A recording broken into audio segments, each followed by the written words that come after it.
কিছু লোক 32 নম্বর বাড়ি যায় ভেঙে দিয়েছে এবং এই ভেঙে দেওয়ার ক্ষেত্রে সবচেয়ে বড় ভূমিকা কে পালন করেছে? ওই বিদেশে থাকে প্যারিসে এক ভদ্রলোক পিনাকি ভট্টাচার্য, এই লোকটা করেছে। এবং সে বলে দিয়েছে কিভাবে ভাঙতে হবে, বলে দিয়েছে কিভাবে হাতুড়ি বাটাল দিয়ে হলো ভাঙতে হবে। আপনারা সবাই সেখানে যান, যে ভেঙে ফেলেন। তারপরে এরই ধারাবাহিকতায় সারা দেশে ভাঙচুর চলেছে, আওয়ামী লীগ অফিস ভাঙচুর হয়েছে, বিভিন্ন নেতাদের বাড়িঘর ভাঙচুর হয়েছে। লাভটা কি হয়েছে? লাভটা হয়েছে এটা, আপনি শেখ হাসিনাকে ফেরত না আনতে পারা যে একমাত্র অপশনটা আছে, সেই অপশনটা তৈরি করে দিয়েছেন। কে তৈরি করে দিল? পিনাকি ভট্টাচার্য তৈরি করে দিল। শেখ হাসিনাকে আমাদের পক্ষে ফেরত পাওয়া আসলে কঠিন। কঠিন এটা আমরাই করে দিয়েছি, কঠিন। ভারত শেখ হাসিনাকে ফেরত দেওয়ার ক্ষেত্রে এই যে জাতিসংঘের রিপোর্টটা, এটা কোনো ভূমিকা রাখবে কিনা? আমি এই প্রসঙ্গে একটা কথা বলি। দেখেন, আমরা শেখ হাসিনার বিচার করতে চাই, তো তাকে আপনি যেতে দিলেন কেন? প্রথম প্রশ্ন, তাকে যেতে দিলেন কেন? আপনি বলতেছিলেন যে যেতে না দিলে যেভাবে মানুষ আসছিল তাকে হয়তো মেরেই ফেলতো। তাকে বিদেশে পাঠিয়ে দেওয়া কোনো দায়িত্বের মধ্যে পড়ে? তাকে হেলিকপ্টার দিয়ে আপনার ক্যান্টনমেন্টে নিয়ে রাখতে পারতেন। আপনি যদি আপনি তাকে বাঁচাতে চান, ইন্ডিয়া পাঠাতে হবে কেন? ইন্ডিয়া আপনি পাঠিয়েছেন, পাঠিয়ে এখন তাকে আনতে পারতেছেন না, এটা বলেন কেন? দ্বিতীয় কথা হলো, দেখেন, ভারতের সঙ্গে আমাদের একটা চুক্তি আছে যে আমাদের কোনো বন্দী যদি ওখানে থাকে তারা সেটাকে ফেরত দিবে। এই চুক্তির মধ্যে একটা জায়গায় কিন্তু, বেশি ফুয়াদ আরো ভালো বলতে পারবেন, উনি আইনজীবী মানুষ, আর ডিটেল বলতে পারবেন। আমি যতটুকু বুঝি, চুক্তির মধ্যে একটা জায়গায় একটা কিন্তু আছে। কিন্তুটা হলো, যদি আশ্রয়দাতা দেশ মনে করে যে তাকে ফেরত দিলে সে রাজনৈতিক প্রতিহিংসার শিকার হতে পারে, তাহলে তাকে তারা পাঠাবে না। ঠিক আছে? তাহলে ভারত যত কিছুই বলেন, শেখ হাসিনাকে আশ্রয় দেওয়ার কারণে আন্তর্জাতিক অঙ্গনে খুব একটা ভালো জায়গায় আছে তা কিন্তু না। আন্তর্জাতিক বিভিন্ন প্রশ্নের তারা কিন্তু কোনো সদুত্তর দিতে এখন পর্যন্ত পারে নাই। তারা কেন শেখ হাসিনাকে রাখছে তাদের এখানে, এখন পর্যন্ত তাদের মুখে কোনো সদুত্তর আমি পাই নাই। যে উক্তিটা শুনে সবাই খুব খুশি হয়ে বাহ বাহ বলছে, উনি আসছেন না কেন, আসতে হবে, দিতে হবে, বলতে পারতাম। সেই জায়গায় দেখেন, একটা ঘটনা আমাদের এখানে ঘটিয়েছে। কে ঘটিয়েছে? কিছু লোক 32 নম্বর বাড়ি যায় ভেঙে দিয়েছে এবং এই ভেঙে দেওয়ার ক্ষেত্রে সবচেয়ে বড় ভূমিকা কে পালন করেছে? ওই বিদেশে থাকে প্যারিসে এক ভদ্রলোক পিনাকি ভট্টাচার্য, এই লোকটা করেছে। এবং সে বলে দিয়েছে কিভাবে ভাঙতে হবে, বলে দিয়েছে কিভাবে হাতুড়ি বাটাল দিয়ে হলো ভাঙতে হবে।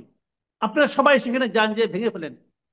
তারপরে এরই ধারাবাহিকতায় সারা দেশে ভাঙচুর চলেছে, আওয়ামী লীগ অফিস ভাঙচুর হয়েছে, বিভিন্ন নেতাদের বাড়িঘর ভাঙচুর হয়েছে।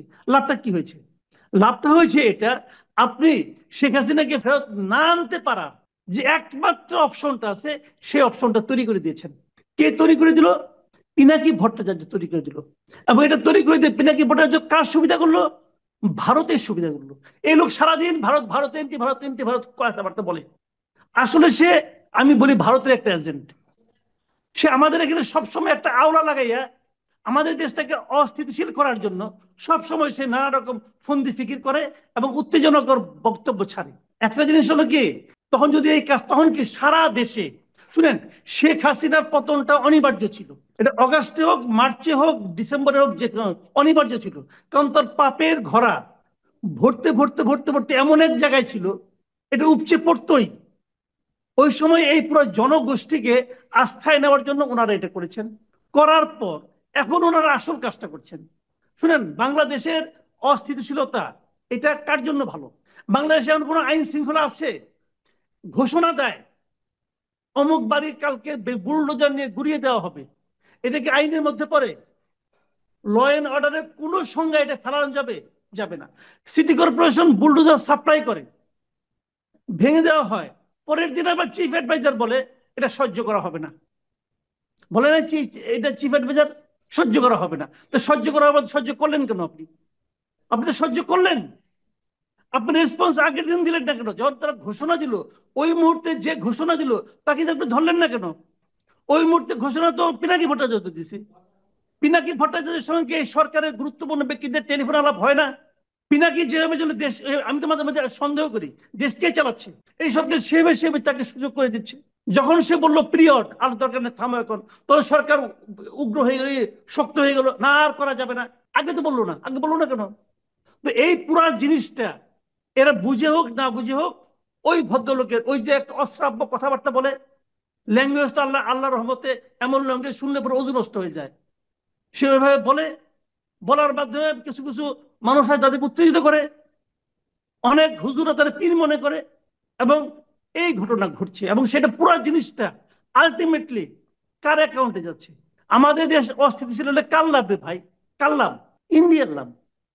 এবং তার প্রত্যেকটা কর্মকাণ্ডের এন্ড রেজাল্ট যাচ্ছে ইন্ডিয়ার পক্ষে। কিন্তু আমি এইভাবে ব্যাখ্যা করছি, এই ব্যাখ্যার একটা কাউন্টার ব্যাখ্যা দেন না আপনি। কেন আপনি এই বাড়ি ভাঙার মধ্যে কি অর্জন করলেন বলেন? আপনি আপনি কি অর্জন করলেন?